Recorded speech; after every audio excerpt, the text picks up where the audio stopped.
اليوم باش نحضروا مع بعضنا الهريسة.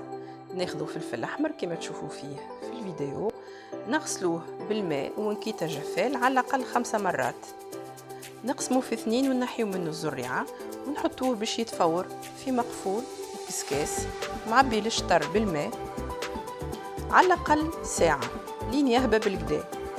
في وسط الكويسون نزيدو سنون الثوم، وساعه ساعه نقلبوا الفلفل متاعنا باش يطيب الكل دو فاسون هوموجين. نخليوه يتسقطر في الكسكاس 8 سوايع في الفريجيدير، نرحيوه في الغوبو، نزيدوه الملح والتابل.